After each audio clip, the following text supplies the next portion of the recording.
嘛，然后怎么如苏木的可能你提出真的路的事的哩，好点么啦？苏木的可能你有怎么表白没？喏，农民把那生的嘢你啊，你说的他把罗十多嘢，但你比如19嘢你啊对嘛？苏木的可能你啊。10ကနန်းရဲ့4ကနန်းရဲ့2ကနန်းရဲ့စိုးမိုးပါတယ်နော်နိုဝင်ဘာလ23ရက်နေ့ကနေပြီးတော့နိုဝင်ဘာလ19ရက်နေ့အတွင်းစိုးမိုးတဲ့ကနန်းတွေက10ကနန်းရဲ့4ကနန်းရဲ့2ကနန်းရဲ့စိုးမိုးပါတယ်နိုဝင်ဘာလ23ရက်နေ့ကနေ19ရက်နေ့အတွင်းစိုးမိုးတဲ့ကနန်းတွေကတော့10ကနန်းရဲ့4ကနန်းရဲ့2ကနန်းရဲ့စိုးမိုးပါတယ်အဲ့တော့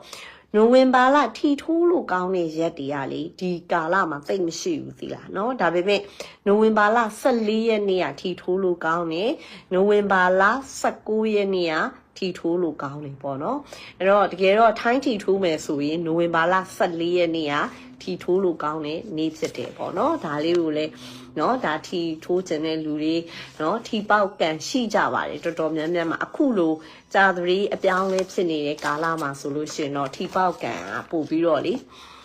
တချို့လူတွေအတွက်เนาะထီကန်ပို့ကောင်းနိုင်เนาะအဲ့တော့ထီထိုးခြင်းနဲ့ဆိုရင်အဲ့ဒီနံပါတ်လေးတွေကိုထိုးကြည့်ပါပေါ့เนาะအကောင်းဆုံးကတော့လေထီပေါက်ဖို့အတွက်အကောင်းဆုံးကတော့ကိုယ့်ရဲ့နံပါတ်မွေးနံပါတ်ကအကောင်းဆုံးပဲเนาะဥမာ15ရက်နေ့မှာမွေးရဆိုရင်6ကနန်းသမားပေါ့เนาะဒါကကိုယ့်ရဲ့ lucky number လို့လည်းခေါ်တယ်เนาะသက်တာအတွက်နံပါတ်ဆိုလို့ရှိရင်တော့ကိုယ့်ရဲ့မွေးနေ့ရယ်မွေးလရယ်မွေးတဲ့ခုနှစ်ရယ်အားလုံးပေါင်းလိုက်ပြီးတော့တစ်လုံးကနန်းတစ်လုံးနဲ့ရအောင်ပေါင်းအဲ့ကနန်းဟာကိုယ့်အတွက်သက်တာအကျိုးပေးမယ်ကနန်းပေါ့เนาะအဲ့တော့ကျွန်မကအခုเนาะဒီနိုဝင်ဘာလ12ရက်နေ့ပြီးတော့နိုဝင်ဘာလ18ရက်နေ့အတွင်းမှာเนาะနေ့လိုက်ဆောင်ရင်ရှောင်းရံနေကိုကျွန်မပြောပြသွားပါမယ်เนาะ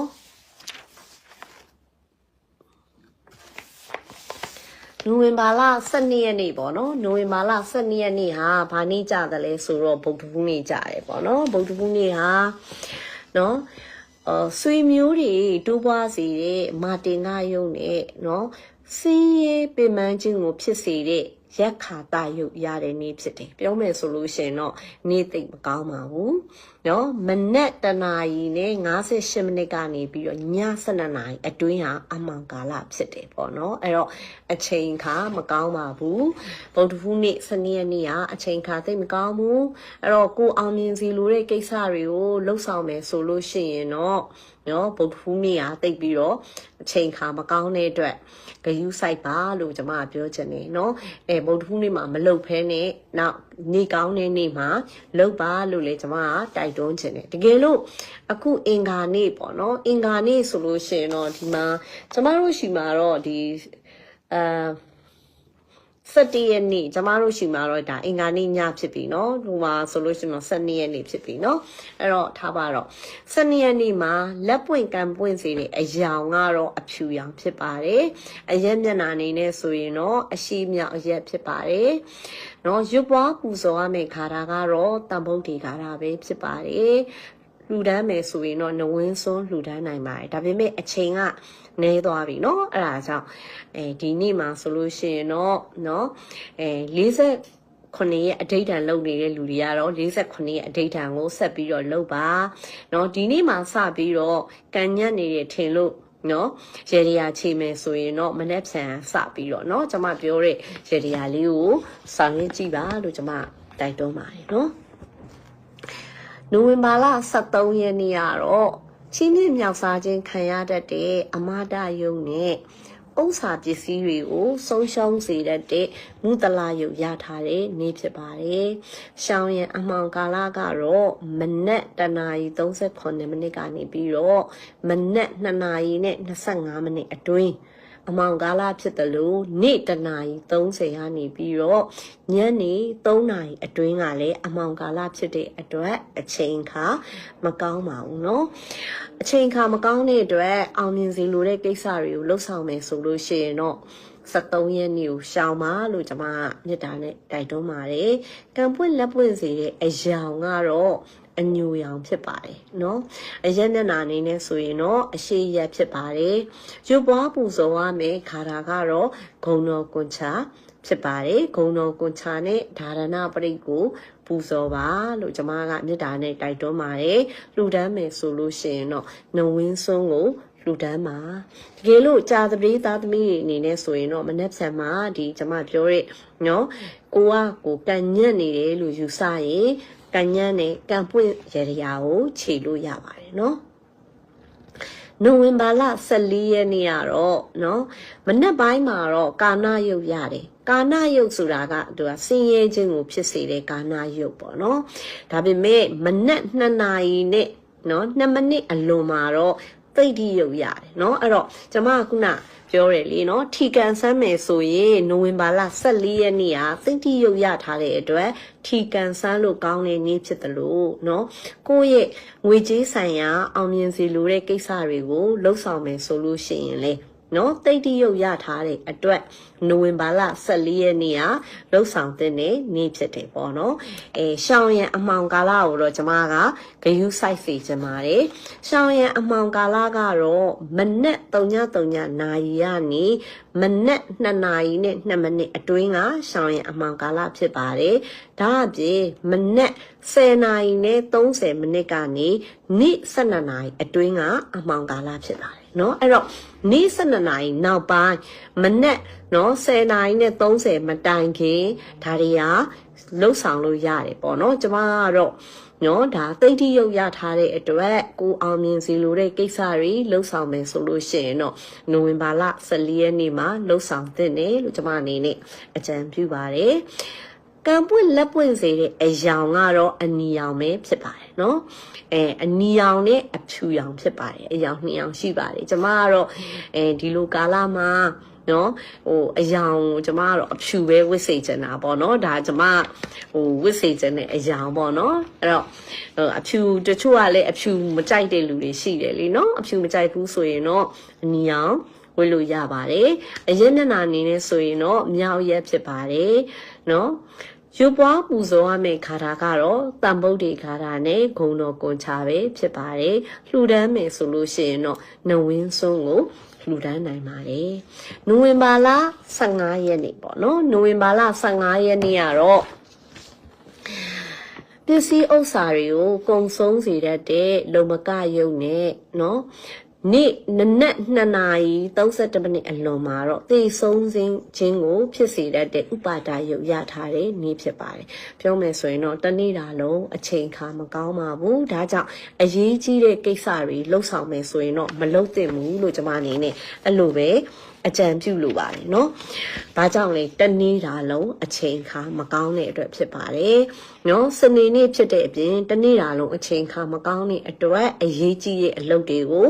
မလုပ်ဖို့ကျွန်မကမေတ္တာနဲ့တိုက်တွန်းပါတယ်ကံပွင့်လက်ပွင့်စေတဲ့အယောင်ကတော့မိကိုရောင်အပြာရောင်အဖြူရောင်ပဲဖြစ်ပါတယ်အရက်နနာနေနဲ့ဆိုလို့ရှိရင်တော့အနောင်မြောက်ရက်ဖြစ်ပါတယ်ရုပ်ပွားပူဇော်ရမယ့်ခါတာကတော့ဓမ္မစကြာနဲ့ဒါရဏပရိဂုံတော်ကွန်ချာတို့ပဲဖြစ်ပါတယ်လှူဒန်းမယ်ဆိုလို့ရှိရင်တော့နဝင်းစွန်းကိုလှူဒန်းနိုင်ပါတယ်နိုဝင်ဘာလ16ရက်နေ့ကတော့တနင်္ဂနွေနေ့ဖြစ်ပါတယ်တိုးတက်ကြီးပွားခြင်းကိုဖြစ်စေတတ်တဲ့မိတာယုံနဲ့ဖုံးကန်ကြီးမားခြင်းကိုဖြစ်စေတတ်တဲ့မာနာတယုတ်ရထားတဲ့နေ့ဖြစ်ပါတယ်နေကောင်းတစ်နေ့ဖြစ်ပါတယ်ရှောင်းရံအမှောင်ကာလကတော့ညနေ4နာရီ30မိနစ်ကနေပြီးတော့ညနေ6နာရီအတွင်းအချိန်ခါမကောင်းပါဘူးဒီကာလကိုတော့ရှောင်စေချင်ပါတယ်ကံပွင့်လက်ပွင့်စေတဲ့အယောင်ကတော့အဖြူရောင်နဲ့ရောဆက်ထားတဲ့အယောင်တွေဖြစ်ပါတယ်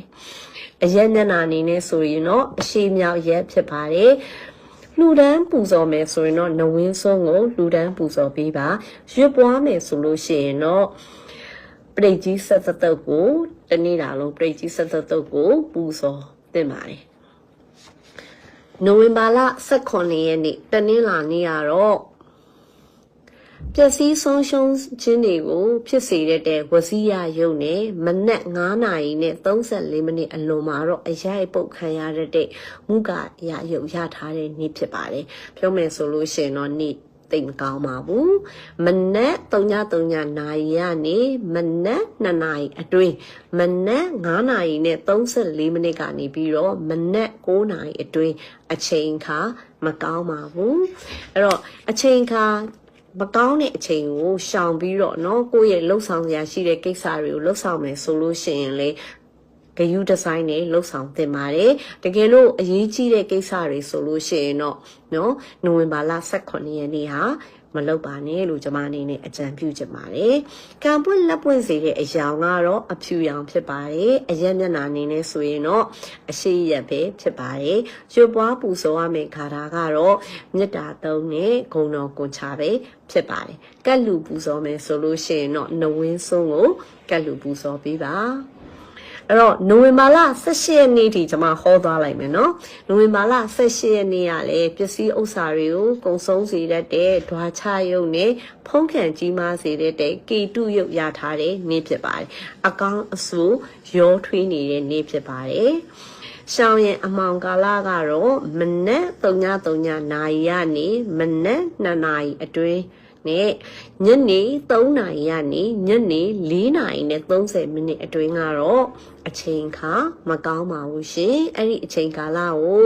ရှောင်ပြီးတော့ကိုအောင်မြင်စီလိုတဲ့ကိစ္စတွေကိုလှုပ်ဆောင်မယ်ဆိုရင်တော့မနက်9နာရီ33မိနစ်အလွန်မှာကေတုရုပ်ရထားတဲ့အတွက်ကေတုရုပ်အချိန်မှာတော့လှုပ်ဆောင်လို့ရပါတယ်လှုပ်ဆောင်မယ်ဆိုရင်မနက်9နာရီ33မိနစ်ကနေပြီးတော့ညနေ3နာရီမထိုးခင်အချိန်တွင်းမှာဒါဟာကေတုရုပ်ရထားတဲ့အတွက်လှုပ်ဆောင်လို့ရပါတယ်ကံပွင့်လက်ပွင့်စေတဲ့အယောင်ကတော့အဖြူရောင်ပဲဖြစ်ပါတယ်အရက်မျက်နှာအနေနဲ့ဆိုလို့ရှိရင်တော့အနောက်မြောက်ရက်ဖြစ်ပါတယ်ရွှေပွားပူဇော်ရမယ့်ခါတာကတော့ဂုဏ်တော်ကွန်ချာနဲ့သီရသိမ့်မီနော်သီရသိမ့်မီကိုလုံခါတာလို့လည်းခေါ်ပါတယ်เนาะသီရသိမ့်မေဂုံတော်ကွန်ချာနဲ့เนาะကျမတို့ဒါဒနာပရိတ်ကိုပူဇော်ပါလို့ကျမမေတ္တာနဲ့တိုက်တွန်းပါတယ်လူဒန်းမယ်ဆိုလို့ရှိရင်တော့နဝင်းဆုံးကိုလူဒန်းနိုင်ပါတယ်အဲ့တော့နိုဝင်ဘာလ18ရက်နေ့ထိကျမကနေ့လိုက်ဆောင်ရန်တွေကိုပြောပြီးသွားပါပြီအဲ့တော့ချက်တော်သူများအားလုံးကျမ်းမာကြပါစေချမ်းသာကြပါစေနှလုံးစိတ်ဝမ်းအေးချမ်း၍ဘေးကင်းလို့ရပြည့်ကြပါစေရှင်ကျမတို့ပြန်ဆုံမှမယ်နော်